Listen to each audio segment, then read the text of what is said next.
Good morning students. Last લેક્ચરમાં આપણે unit 3 start કર્યું હતું an interview with Arun Krishnamurthy. તો આજે પણ આપણે આ યુનિટ જે છે એ કન્ટિન્યુ જ કરીએ છીએ. What kind of support did you get from your parents? What kind એટલે કે કયા પ્રકારનું, ઓફ સપોર્ટ એટલે કે ટેકો અથવા તો મદદ, ડીડ યુ ગેટ કે તમને મળી, ફ્રોમ યોર પેરેન્ટ્સ એટલે કે તમારા માતા પિતા પાસેથી, એન્ડ ટીચર્સ અને શિક્ષકો પાસેથી. જે ઇન્ટરવ્યૂ લે છે એ વ્યક્તિ અરુણને પ્રશ્ન પૂછે છે કે તમારા માતા પિતા અને શિક્ષકો તરફથી તમને કેવો સહકાર મળ્યો, કેવો સપોર્ટ મળ્યો એવું પૂછે છે. Was there any conflict between study time and activism? શું કહે છે? વોઝ ધેર એની કન્ફ્લિક્ટ એટલે કે શું કંઈ એવું વિસંગત થયું અથવા તો કંઈ ઝઘડો થયો હતો બિટવીન સ્ટડી ટાઈમ એટલે કે ભણવાના સમયે એન્ડ એક્ટિવિઝમ અને આ પ્રવૃત્તિ વચ્ચે કંઈ તમને તકલીફ પડી હતી એવું એ પૂછે છે. I have supportive parents. Arun હવે આન્સર આપે છે. શું કહે છે કે મારા જે માતા પિતા છે એ મને ખૂબ જ સહકાર આપે એવા છે. વુ અન્ડરસ્ટુડ કે જે મને સમજે છે. That my interest was the environment કે મારો જે રસ છે એ પર્યાવરણમાં છે એ વસ્તુ એ ખૂબ જ સમજે છે.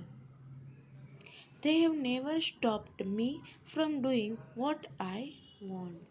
They have never એટલે કે એવું, નેવર એટલે કે ક્યારેય નહીં, સ્ટોપ્ડ એટલે કે અટકાવ્યો નથી, મી એટલે મને, ફ્રોમ ડુઈંગ કે કરવા માટે, વોટ આઈ વોન્ટ કે મારી ઈચ્છા મુજબ કંઈ પણ કરવા માટે એમણે મને કદી રોક્યો નથી.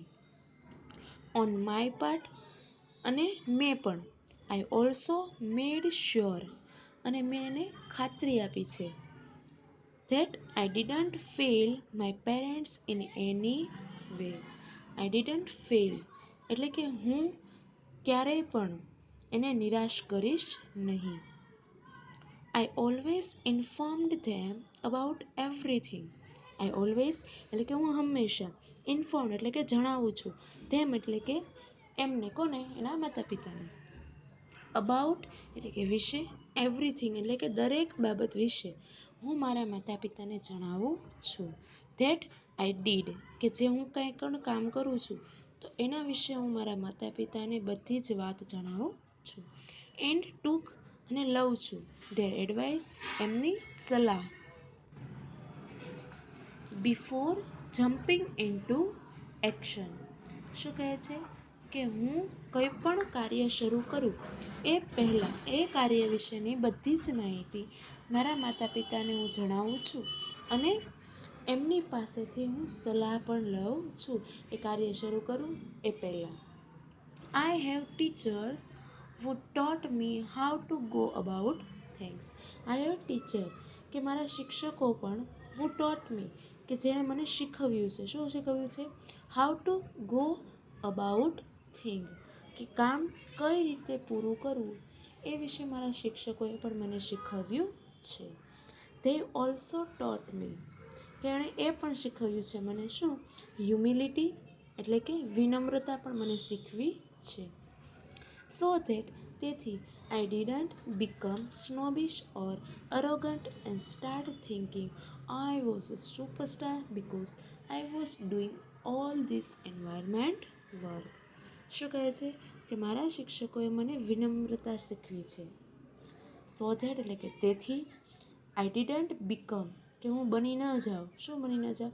સ્નોબિશ એટલે કે અહંકારી, ઓર અરોગન્ટ એટલે કે હું દંભી અને અહંકારી ન બની જાઉં એ માટે મારા શિક્ષકોએ મને વિનમ્રતા શીખવી છે. એન્ડ સ્ટાર્ટ થિંકિંગ અને હું એવું પણ ન વિચારવા માંડું, શું? આઈ વોઝ અ સુપરસ્ટાર કે હું એક મહાનાયક થઈ ગયો છું. બિકોઝ કારણ કે આઈ was doing all this environment work કે હું આ પર્યાવરણનું કામ કરી એક મહાનાયક થઈ ગયો છું એવું વિચારવા ન લાગું.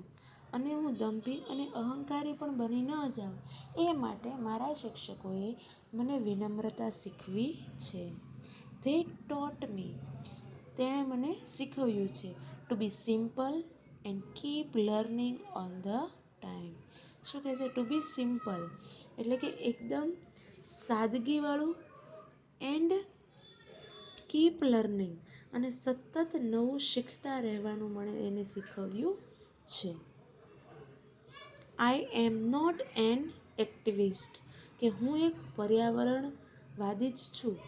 બરાબર, એટલે so much I am an environmentalist. શું કહે છે કે હું એક પર્યાવરણવાદી છું. હું કંઈ આંદોલન કરનાર વ્યક્તિ નથી. એક્ટિવિસ્ટ એટલે શું થાય?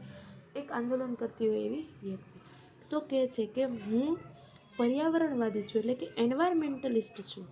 હું એક્ટિવિસ્ટ નથી એટલે કે હું જે આંદોલન કરતી હોય એવી વ્યક્તિ નથી. એટલે કે મારે અભિમાન કરવાનું નથી. I have learnt so much bye doing this work. I have learnt એટલે કે મને શીખવા મળ્યું. સો મચ એટલે કે ઘણું બધું. બાય ડુઈંગ ધીસ વર્ક, કે આ કાર્ય કરવાથી મને ઘણું બધું શીખવવાનું મળ્યું છે.